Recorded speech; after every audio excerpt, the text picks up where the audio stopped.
Hari ini teman-teman, aku mau bahas tentang ini dia. Aku udah nyiapin ya uang untuk membayar pajak.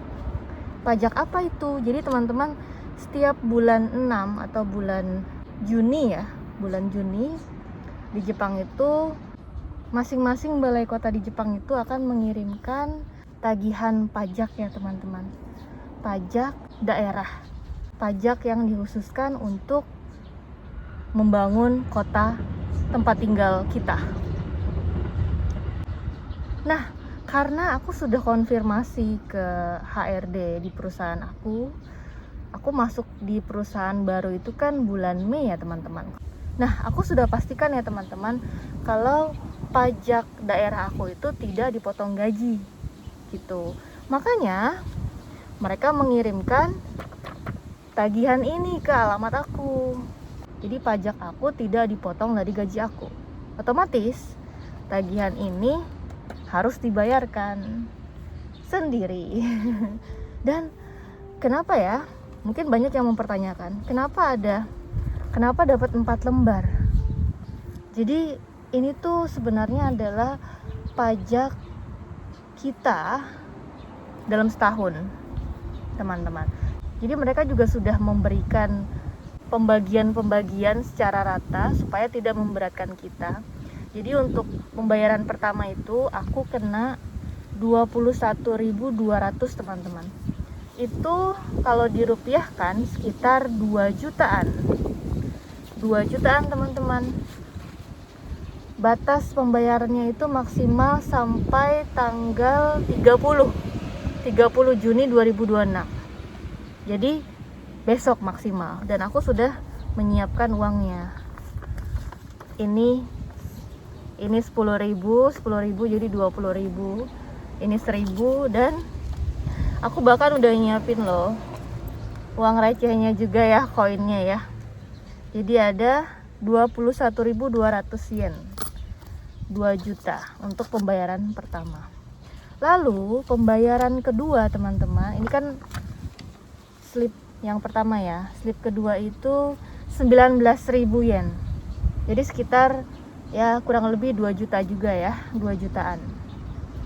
Ini batas pembayarannya sampai kapan? Sampai bulan 8 tanggal 31. Jadi aku bisa menyisihkan uang aku untuk dibayarkan mungkin di tanggal 30 maksimal ya, 30 bulan 8. Ini yang kedua. Yang ketiga lagi ya teman-teman, 19.000 yen, sekitar 2 jutaan. Dan ini batas maksimalnya adalah bulan 11, bulan November tanggal 2. Harus dibayarkan.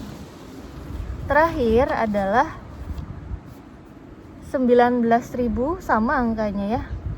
Tapi ini pembayarannya tahun depan, maksimal tahun depan bulan 2, bulan Februari tanggal 1. Sudah deh selesai. Seperti itu.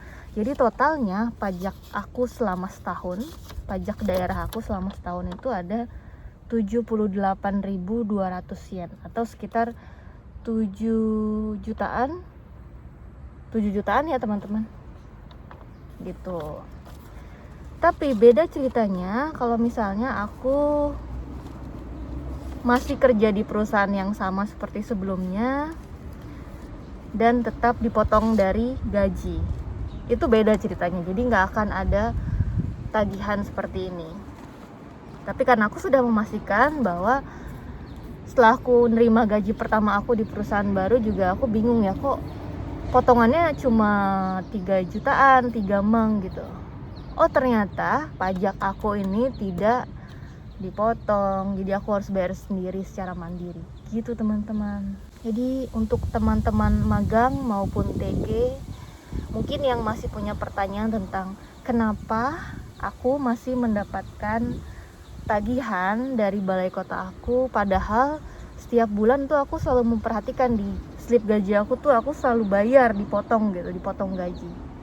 Nah, karena memang tahun pertama kita di Jepang ya teman-teman, aku juga waktu aku pertama kali ke Jepang itu tahun 2024 bulan Maret, sampai setahun kemudian itu aku tidak bayar pajak daerah teman-teman. Jadi benar-benar nol. Jadi tahun pertama itu memang istilahnya digratiskan ya, karena di tahun berikutnya baru keluar tagihan. Dan ketika keluar tagihan itu, sebelum keluar tagihan itu aku tuh udah nanya dulu ke balai kotanya aku. Permisi mbak, saya mau nanya nih mengenai pajak daerah saya kan masih nol ya, karena saya baru berapa bulan gitu di Jepang, jadi memang belum ada tagihan. Lalu setelah setahun, apakah saya mendapatkan tagihan pajak saya gitu? Ternyata mbak-mbaknya itu bilang, oh enggak, ini langsung dipotong dari gaji kamu gitu.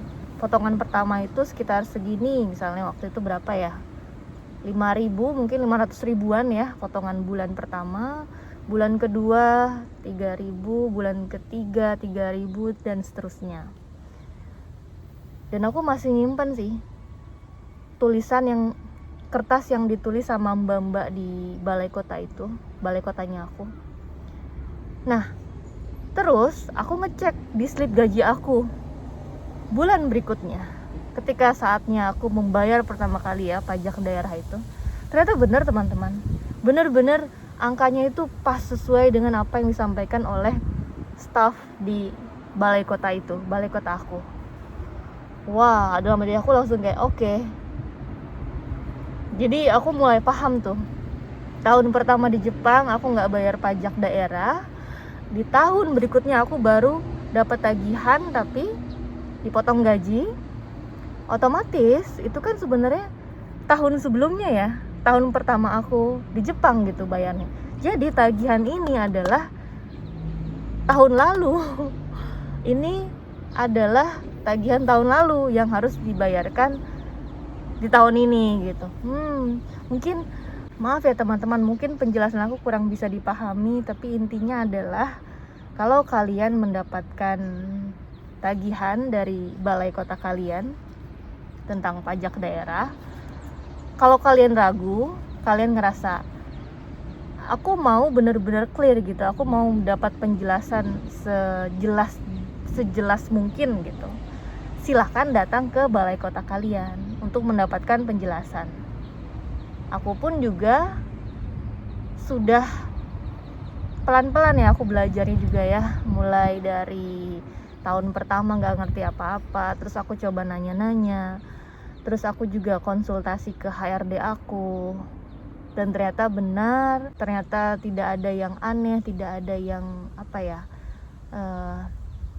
tidak ada yang salah perhitungan. Jadi aku merasa baik-baik aja dengan tagihan-tagihan yang datang ke aku.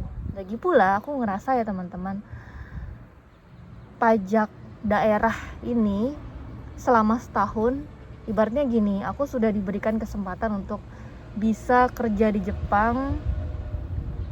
Terus aku juga bawa keluarga, ada Bang Yusuf, ada Rashid di sini. Mereka juga mendapatkan fasilitas yang sama, mendapatkan perlakuan yang sama. Semuanya benar-benar dirangkul gitu.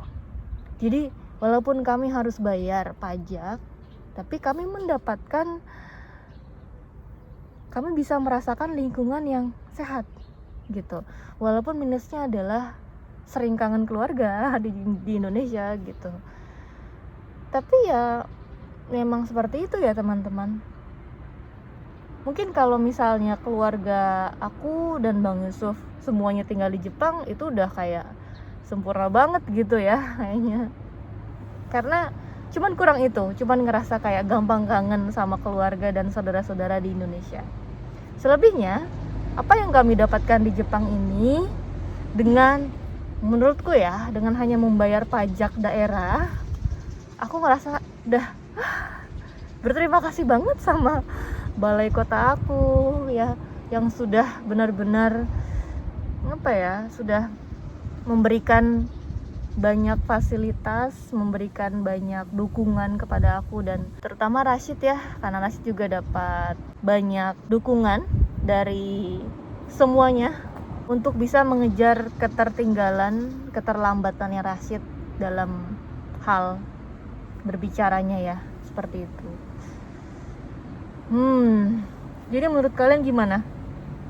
Apakah pajak daerah yang ditagihkan ke kalian ini kalian terasa berat, atau memang kayak oh wajar kok 7 juta atau 10 juta untuk setahun ya, untuk setahun terus dibayarkan ikhlas gitu misalnya. Kalian merasa ikhlas atau kalian merasa harus lebih ketat lagi nabungnya dan yang semacamnya. Tapi menurut aku sih ya, menurut aku tidak hanya pajak daerah saja ya teman-teman. Kita kan dari gaji itu ada banyak potongan pensiun, potongan pajak penghasilan, asuransi kesehatan. Ya, memang banyak yang dipotong, memang banyak yang harus dibayarkan setiap bulan. Tapi yang benar-benar menjalani kehidupan sehari-hari di Jepang itu kan kita, dan kita sendiri yang tahu batas kemampuan kita. Kita sendiri yang bisa ngerasain apakah kita mampu ngelewatinnya atau enggak, nyaman atau enggak. Jadi kalau buat teman-teman yang ngerasa kayaknya enggak nyaman, lebih baik pulang.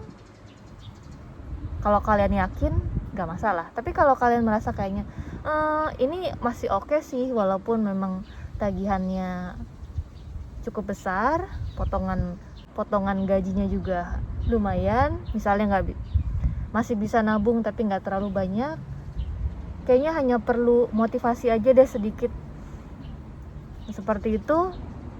Yuk bertahan di sini. Jadi menurut aku tidak ada salah maupun benar, yang penting kita nyaman hidup di sini, yang penting kita ngerasa tidak terbebani. Itu aja sih dari aku. Jadi setelah ini aku akan ke balai kota aku, di mana di sana. Aku akan ke sana, aku akan bayar. Temenin aku ya teman-teman. Nih.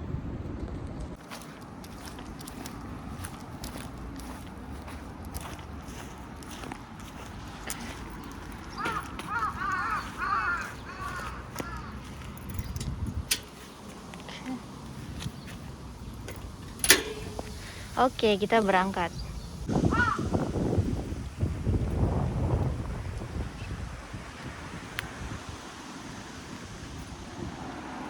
Balai kota aku nggak jauh dari rumah, benar-benar deket pokoknya. Itu dia teman-teman, tangganya untuk masuk ke balai kota aku. Parkir di sini aja. Ya, balai kotanya. Nanjak banget jalanannya teman-teman.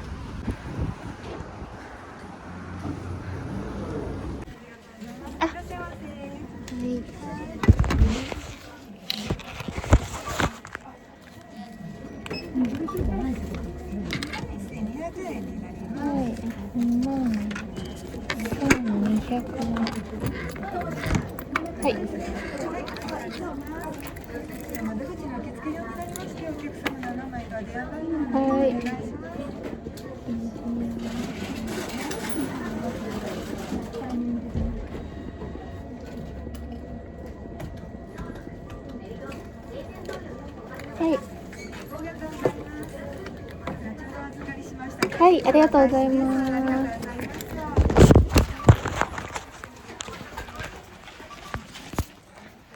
Sudah selesai teman-teman, sudah bayar. Saatnya kembali pulang. Tadi aku udah dapat penjelasan teman-teman. Kalau misalnya mau ganti ke dipotong gaji itu bisa ya, bisa ngomong sama HRD-nya. Jadi untuk pembayaran yang berikutnya itu nggak ada jadinya.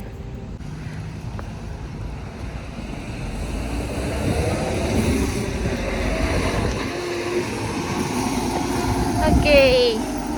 Terima kasih banyak teman-teman sudah nemenin aku.